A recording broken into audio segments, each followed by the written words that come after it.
Inch'Allah, la communauté musulmane, ceux qui sont les plus nombreux, vont fêter et célébrer la sainteté d'un grand homme.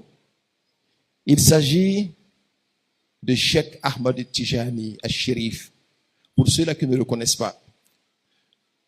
Cheikh Ahmad Tijani al-Sharif, il est le pôle caché de la sainteté mohammedienne. Il est le sceau de la sainteté mohammedienne. Ce sont des richesses spirituelles que toute la communauté avant le prophète Mohammed sallallahu alayhi wa sallam ont souhaité avoir. Le prophète Abraham a souhaité qu'il y ait dans sa communauté une personne de la trempe de Cheikh Ahmad Tijani, mais Dieu ne lui a pas donné. Le prophète Moïse aussi a souhaité cela. Le prophète Isa alayhi salatu wa salam, tous ont souhaité, mais Dieu ne l'a réservé que pour le prophète Mohammed sallallahu alayhi wa sallam. Après le passage du prophète Mohammed, en tant que sceau des prophètes, Dieu donne à sa communauté un grand saint qui lui aussi, il est le sceau de la sainteté. On l'a appelé Cheikh Ahmad Tijani al-Sharif. Demain correspond au 18e jour du mois de Safar. C'est en ce jour-là que Cheikh Ahmad Tijani, il a accédé à sa dimension la plus élevée. Mais regardez aujourd'hui dans le monde, vous verrez qu'il y a quelques 350 à 500 millions d'adeptes de la tariqa Tijaniya. Et ça, ce n'est pas de manière fortuite. Cela dépend de la qualité de l'enseignement de Cheikh Ahmad Tijani. Les gens ont combattu la tariqa Tijaniya depuis belle lurette. Mais ce que nous observons, c'est que chaque jour que Dieu fait, la tariqa Tijaniya gagne en terrain. Les ennemis d'hier sont devenus les adeptes d'aujourd'hui. Malgré tout ce que les gens ont dit, Cheikh Ahmad Tijani, il s'est tué le regard seulement. Parce que la vérité finit toujours par triompher. Petit à petit, même en Côte d'Ivoire ici, avant c'était les vieux seulement qui faisaient la Tijani à la mosquée.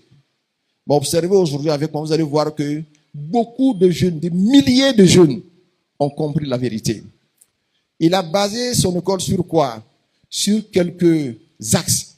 Premièrement, al-hassu, al-zikri, ana al-layli wa atraf al-nahar.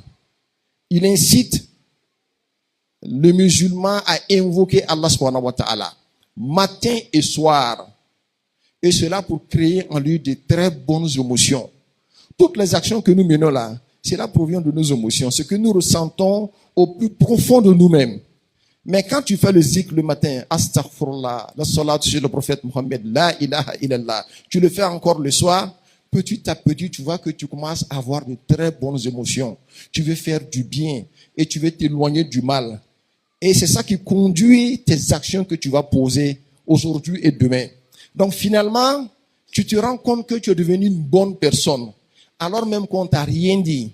La parole seulement n'est pas assez suffisante pour transformer un être humain. Mais la qualité des invocations et le faire de manière perpétuelle, matin et soir, c'est ça qui transforme les êtres humains. Voilà pourquoi le prophète Mohammed sallallahu alayhi wa sallam, de sa vie, il passait tout le temps à invoquer Allah subhanahu wa ta'ala. Rien ne l'empêchait d'invoquer Allah subhanahu wa ta'ala, même quand il va dans les toilettes. C'est comme ça que sa vie a été. La tariqa Tijaniya, c'est une voie d'invocation. Et ces disciples-là, Cheikh Ahmad Tijani encore, les a incités à faire quoi? À faire beaucoup attention de tout ce qu'ils mangent, tout ce qu'ils boivent, tout ce qu'ils portent comme vêtements. Veiller sur l'obtention du halal et éviter le haram. Et c'est très important, quand tu manges ce qui est haram, tant que c'est dans ta peau, alors tu vas subir un châtiment d'Allah sur terre et le jour de la résurrection, tu vas payer ça par le prix de l'enfer. Et Cheikh Ahmad Tijani a insisté à ses disciples, faites l'effort de ne pas consommer le haram dans vos habillements, dans votre nourriture, dans votre boisson. Il a interdit cela à ses disciples. Et il a dit encore, faites l'effort pour veiller sur le lien de sang. Celui qui est devant toi, c'est ton frère dans la famille. ou c'est ton frère dans l'humanité, ou c'est ton frère même dans la religion, veille sur ses droits. C'est ce qui fait qu'on sent une grande fraternité dans la tariqa Tijaniya. Il suffit seulement que l'homme te dise que moi je suis Tijanite, automatiquement tu vois que ton cœur commence à l'aimer. Il a axé sa tariqa sur ça. Mais il a reçu des garanties auprès d'Allah subhanahu wa ta'ala. Le prophète Mohammed lui a dit, il dit, Anta minal aminin, wa kullu man ahabbaka minal aminina. Il dit, toi, Cheikh Ahmad Tijani, tu es parmi les personnes qui seront rassurées le jour de la résurrection. Toi et tous ceux qui t'ont aimé. Cette assurance-là, c'est Dieu qui la donne. Le jour de la résurrection, comme je l'ai dit le vendredi dernier, il y a des gens qui seront sous l'ombrage d'Allah subhanahu wa ta'ala. Pendant que les gens ont peur, eux, ils n'ont pas peur. Ils sont sur des plateformes de lumière. Ils sont là-bas comme s'ils sont dans une salle climatisée. C'est comme quand on voyage là. Il y a des gens qui passent dans les salons d'honneur, n'est-ce pas? Il y en a qui passent dans les salons populaires de tout le monde. C'est pas tout le monde qui passe au salon d'honneur. Ceux qui passent au salon d'honneur, ils sont bien reçus, sous climatiseur. On leur donne des petits cafés à boire. Le jour de la résurrection, c'est ainsi que ça va se passer pour certaines personnes. Et ils sont là, ils sont dans les salons d'honneur de Dieu. Ils attendent qu'on finisse de faire le jugement pour aller au paradis. Les prophètes et les martyrs vont les envier. Quand le prophète va dire cela, il y a un bédouin qui viendra devant le prophète Mohammed sallallahu alayhi wa sallam. Il va s'agenouiller devant lui. Il va lui dire, Ya Rasulallah, sifhum lana, allana nuhibbuhum. Il dit, il faut nous les décrire afin que nous puissions les aimer. Et le prophète a été clair quand il a dit que ce sont des personnes qui se réunissent pour invoquer Allah. Rien que pour Dieu. Ils ne se réunissent pas parce qu'ils font partie de la même famille ou de la même région. Non, non, non, non, non. Ils sont frères en Dieu. Ils se réunissent et ils font le zikr ensemble. Et quand vous regardez aujourd'hui dans le monde entier, ceux qui le font là, ce sont les Tijanites.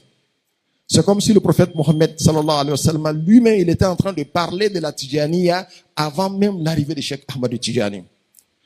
Celui à qui Dieu a donné le privilège d'être un Tijanite, cette personne doit passer toute sa vie à dire Alhamdulillah, Alhamdulillah, Alhamdulillah. Mais si jamais tu n'avais pas compris, alors tiens ta langue de dire quelque chose à l'encontre de Cheikh Ahmad Tijani qui n'est pas vrai ou bien une insulte, alors tu vas subir le courroux d'Allah subhanahu wa ta'ala. Moi j'étais au Ghana, quand je suis allé apprendre l'anglais au Ghana, il y avait un monsieur là-bas, il n'aimait pas Cheikh Ahmad Tijani. Il insultait Cheikh Ahmad Tijani. Finalement, il est tombé malade. On l'a envoyé à l'hôpital. C'était un grand savant. L'un des plus grands savants religieux même du Ghana. C'est s'est passé à Koumachi. Et ce monsieur-là, la nuit où il est mort, il passait le temps à crier à l'hôpital. Et les docteurs ont demandé qu'on vienne le prendre. Mais quand ses enfants sont venus le prendre, on ne pouvait pas le prendre. Il était pratiquement transformé comme si c'était un animal.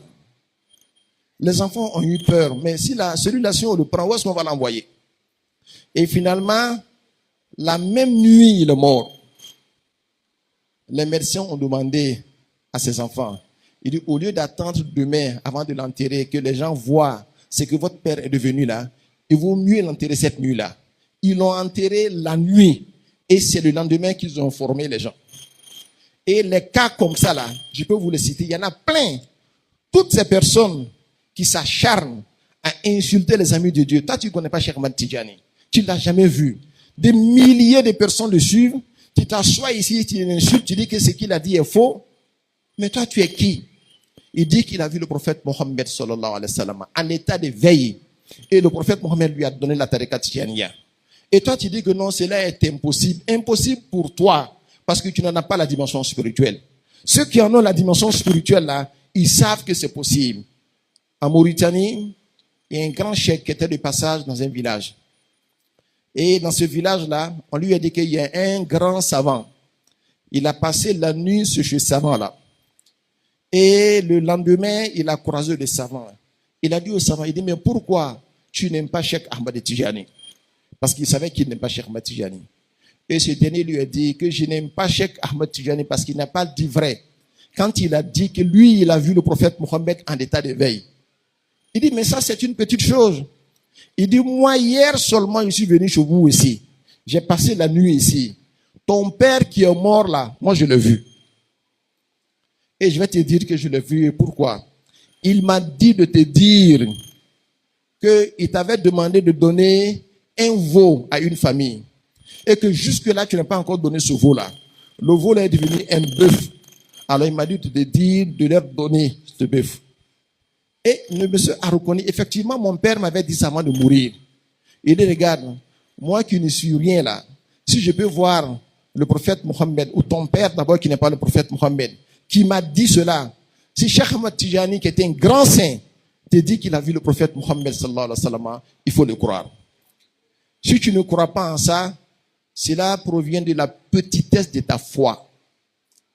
Mais quand on a la dimension spirituelle, on peut voir le prophète Mohammed en état de veille quand on a la dimension spirituelle. Que Dieu nous donne la bonne compréhension.